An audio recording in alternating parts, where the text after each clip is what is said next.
Hey, Mike, I really want to thank you for joining me today. Tell me a little bit about Mike and Iceberg Cyber and your story, and then we'll jump into why folks should actually give a hoot. Craig, I love that opening, give a hoot, because I say that all the time. Hi, everyone. My name is Michael Bakaich, founder of Iceberg Cyber. One of my pastimes is talking about cyber hygiene with small businesses. My team and I created the Cyber Score, which is the cyber version of a credit score specifically for small business owners to try and get a grasp on their cyber hygiene.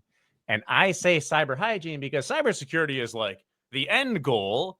And most of the small businesses I talk to are just dipping their toe in the water. So I like talking cyber hygiene and focusing on the low hanging fruit and doing the boring basics because that's where everyone has to start.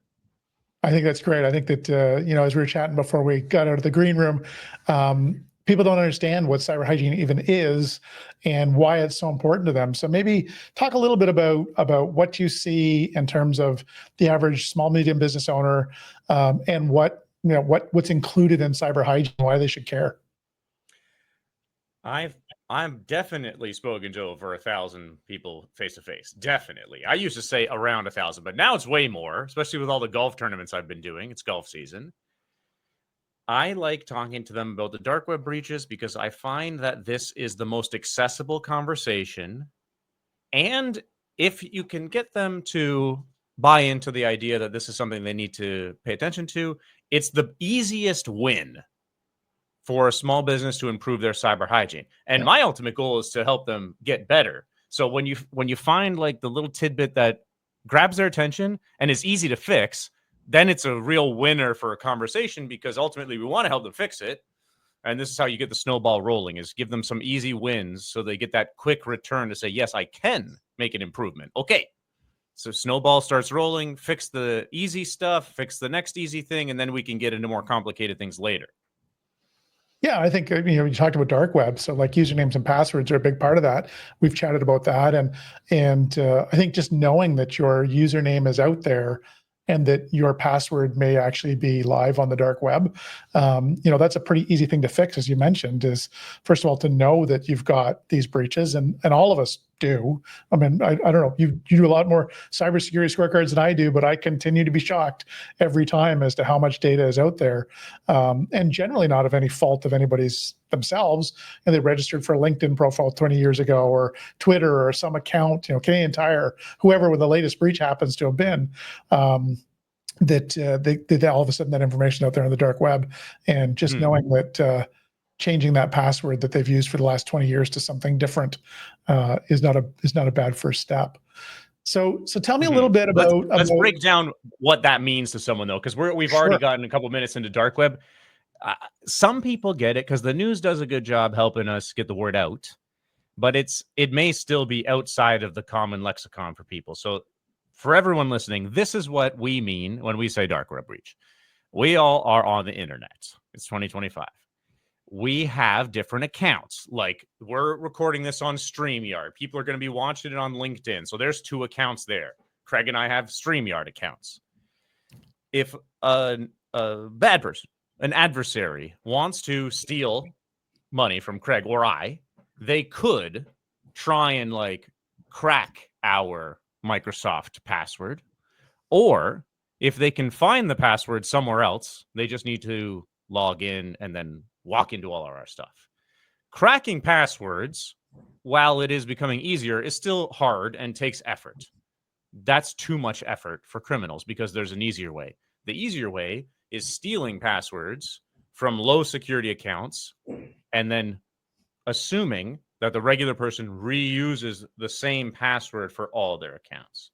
So let's say that someone wants to break into our TD Bank, because we're both Canadians, hashtag TD. TD has not sponsored this episode yet. Let's say an adversary wants to break into our TD Bank, and Craig and I reuse the same password and email for our TD Bank business accounts and StreamYard. Statistically, people do that. So the criminal is going to break into StreamYard because it definitely has less security than TD Bank. It's going to steal the email and password combo from StreamYard and then just try and log into our TD Bank accounts. That's the attack, because the strategy is people reuse their passwords. So break into somewhere low security and just statistically try and see which keys unlock. That's what we mean when we say dark web breach. The original sin here is that people reuse their passwords. You can't do anything about StreamYard security. You don't really need to worry about that. But what you need to worry about is if you reuse the same password, you're multiplying your risk exposure by every new account you create. Yeah. And modern people on the internet that use it for work have like hundreds of accounts. We're logging into everything. Like everything's SaaS, we're logging into everything. So you got hundreds of accounts. If you reuse the same password, that's 100 times the risk because just one of them needs to be broken into.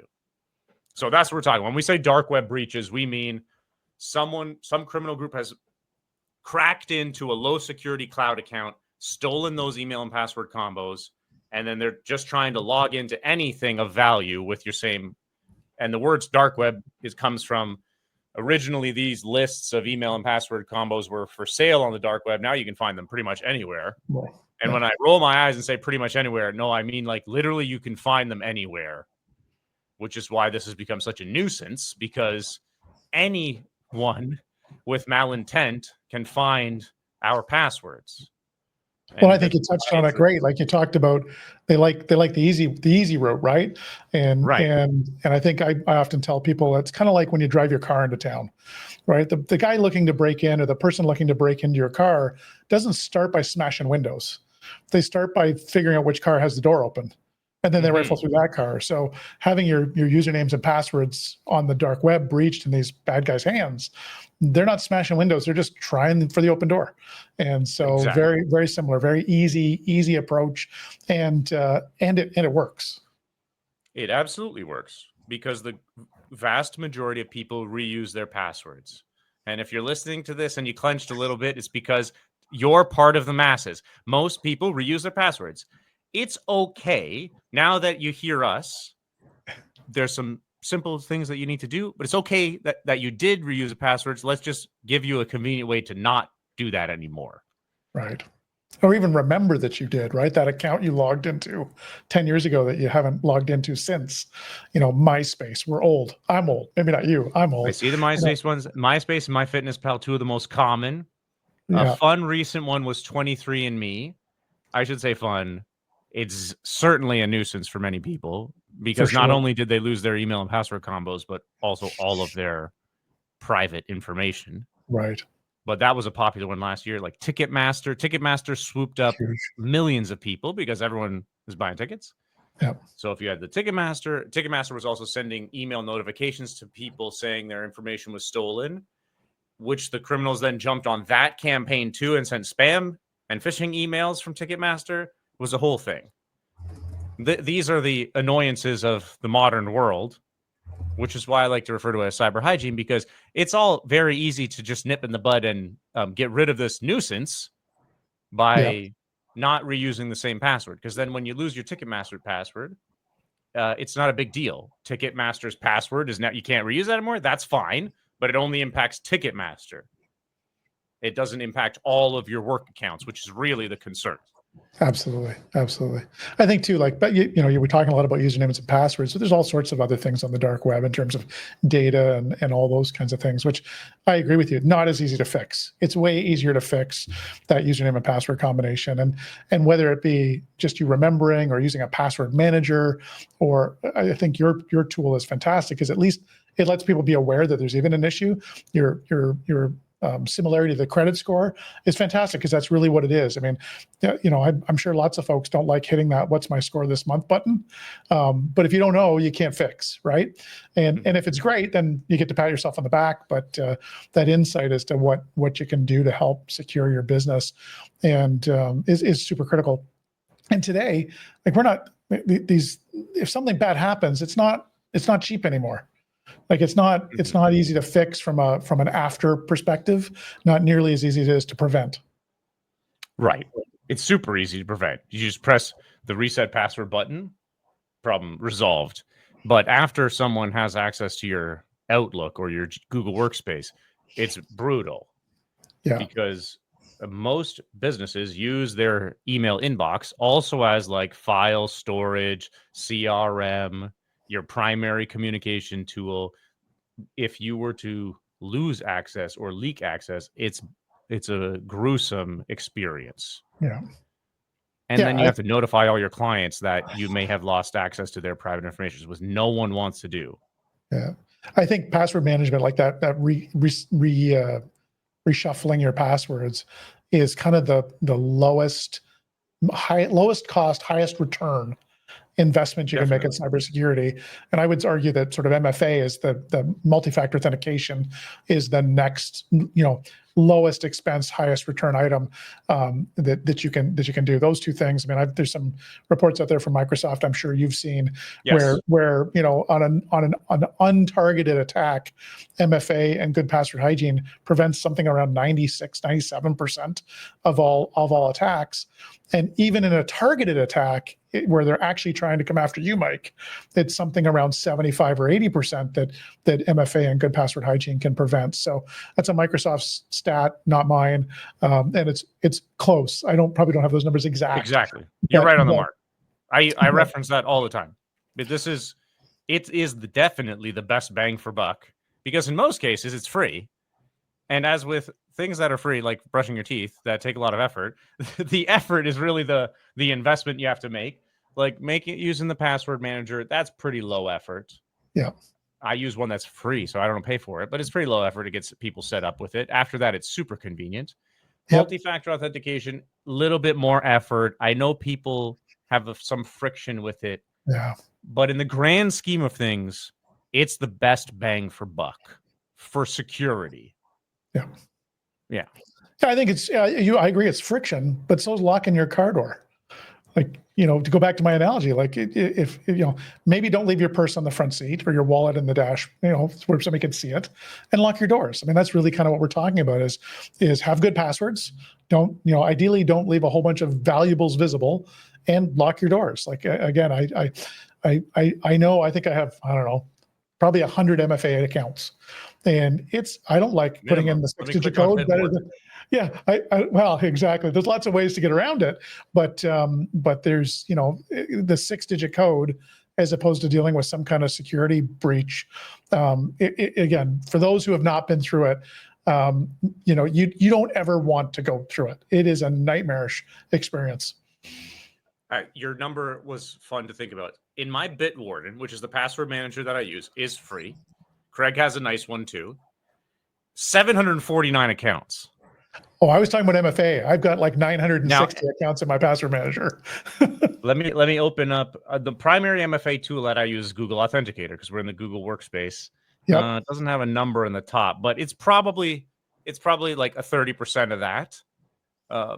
Yeah, but even just password manager, 749, 750 passwords. If I was reusing a password, my risk profile would be multiplied by 749, because just one of those accounts, like the first one that comes up numerically is my 407 account. There we go, 407, electronic toll roads. If someone broke into 407 and stole my password, they'd have 748 other accounts they could log into. Yeah. But I have a unique password for every account. The password manager handles all of that. I don't have to remember anything. And now if someone breaks into the 407, okay, my 407 account is lost. That's a problem, but it's at least manageable. That's just one issue that I have to have. Compartmentalized. Yeah. And 407 would probably notify me like within a couple months, whatever. But at least it's compartmentalized. The risk is segmented to just impact 407. And then I don't have to worry about all of my other business accounts, which would be a huge hassle. And 407 wouldn't help me with that at all. At least they would notify me if their servers were breached and whatever, but they're not liable for me reusing the credentials somewhere else. No. And for people that are listening, hygiene, I think, right. And I think you touched on it. For people that are listening, they go, oh my God, 700 passwords. That's insane. Password managers are available free. There's lots of good choices out there. LastPass, Dashlane, Bitwarden, there's a bunch of them. And they do the hard lifting for you. And in some cases, we'll even tell you when your passwords have been seen online, so that it notifies you before 407 notifies you that there's been a breach in your example. So exactly. So how does somebody assess their cybersecurity hygiene? What's the best way to do that? There are many ways to do it. Let's start with the easiest. If you're using any password manager, as Craig said, those usually have a password checker built in. Google Workspace has it built in. Does the Microsoft M365 tenant have that for Microsoft Essential, Microsoft Uh, Business subscribers? I think it would depend on which version of Microsoft you've got. Okay. I don't know off the top of my head, to be honest. We've always used your tools and other tools, and then the password manager tools. But they do Because have I've risky seen that, and login. even Yeah, Chrome has it if you're using the browser. Edge yeah, probably has something. So the answer there is they're scattered around. The real answer is that you need to know about the tools to use the tools, which is the hardest part. So for anyone listening here, if you're using a password manager, check there. If you're not using a password manager, ask Craig, because Craig has a box of tools to do that. And most cybersecurity things are not dependent on the tools. They're dependent on the person using the tool. It's very yeah, labor intensive.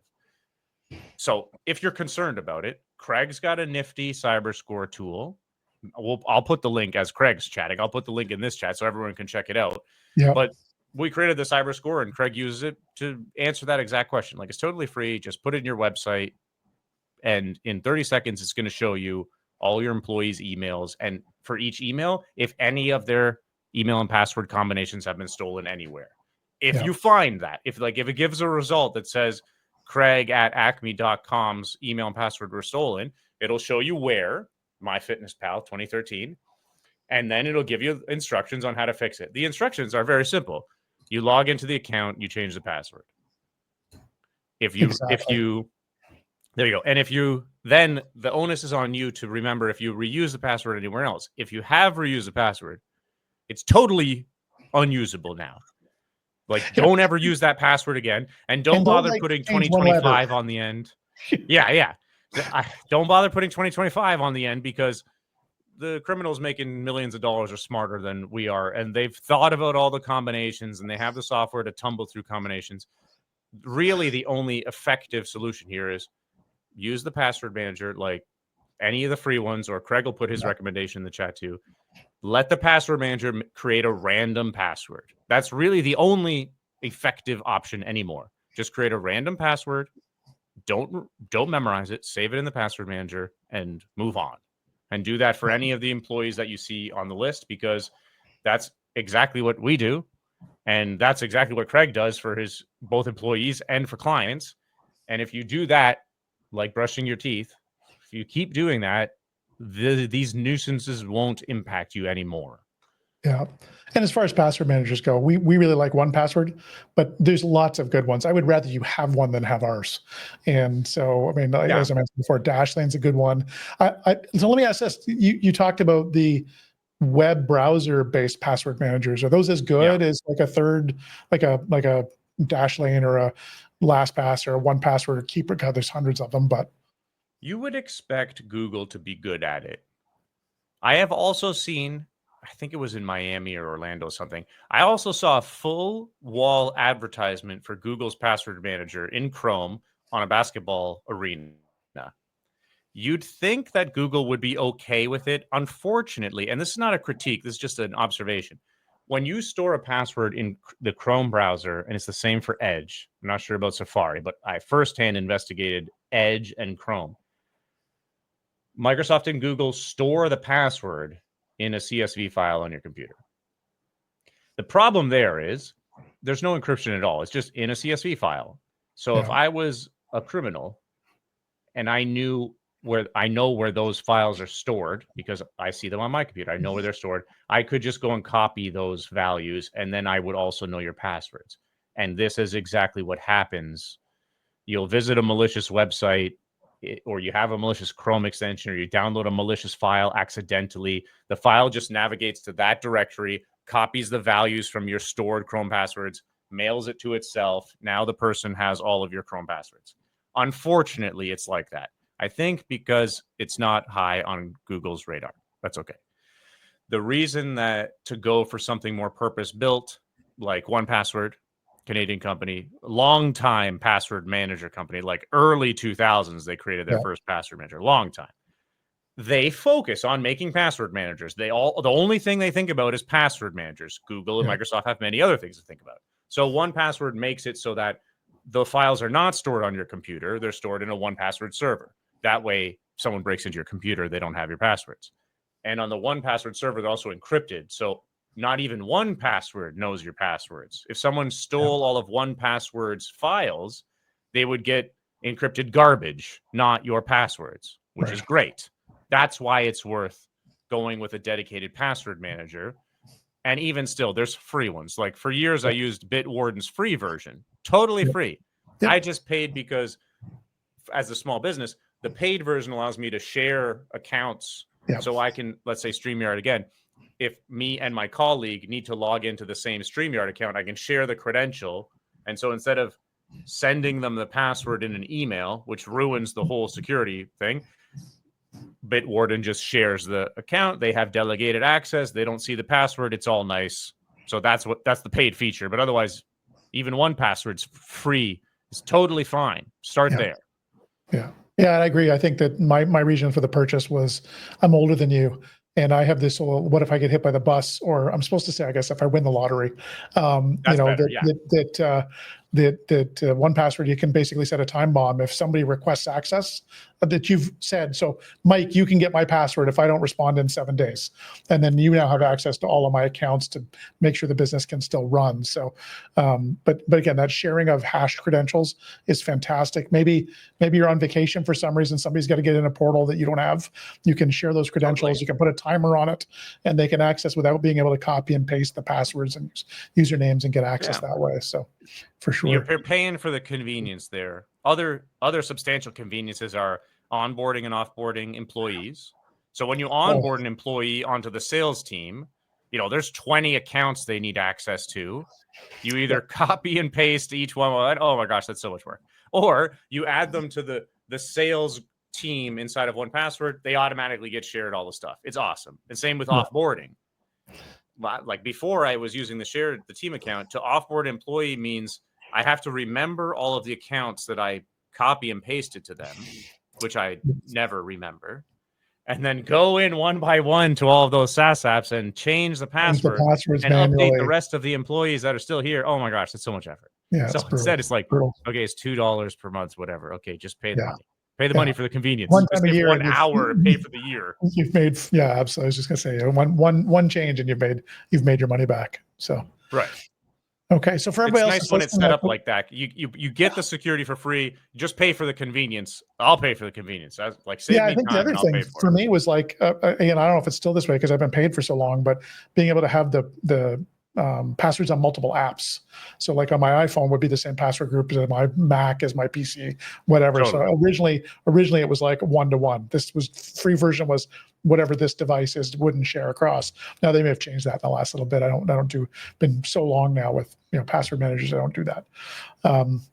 So if somebody's catching the last like 30 seconds of this thing, what are your like 1, 2, 3s you got to do today to make sure that they're better protected and can sleep tonight? I have a short list called The 3 Boring Basics of Cyber Hygiene. Number 1, strong passwords. We covered, this has been a deep dive. Just roll back the tape. If you use a strong password, which really means unique password for every account, the convenient way of doing that is the password manager. If you do this, most of the annoyances of cybersecurity that you hear on the news, those risks will be mitigated. Right. The second of the boring basics is phishing. Everyone's trying to scam us.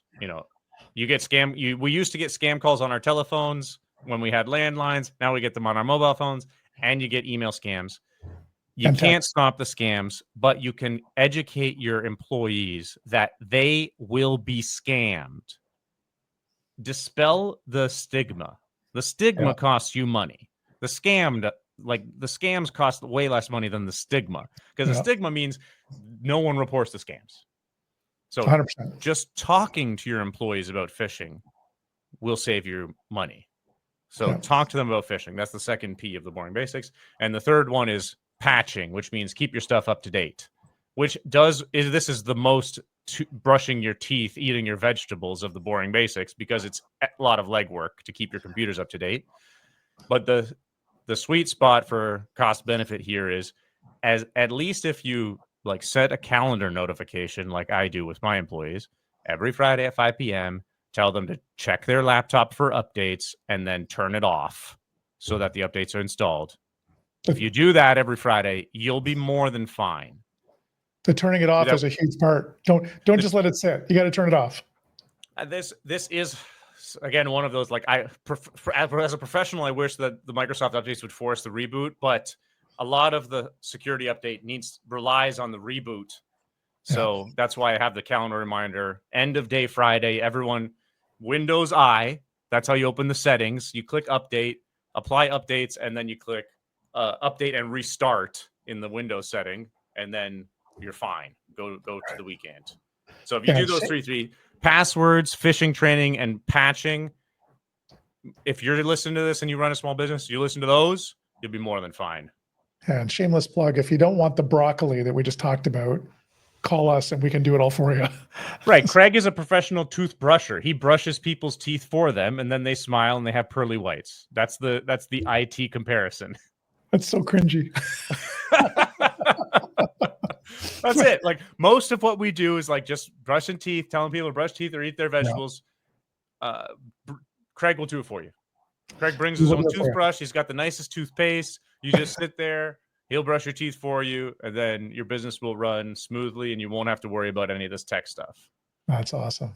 All right, Mike, I really appreciate you giving us a deep dive into why people should give a hoot about what's on the dark web and what it means to them, and some really good advice, low dollar, no dollar advice as to how to clean things up. So thanks so much for taking the time to chat with us. Really do appreciate it. My pleasure, Craig. Okay, if you guys want to learn more about Mike, icebergcyber.com. If you want to learn more about the cybersecurity scorecard, onit.ca. Really appreciate it. Right on.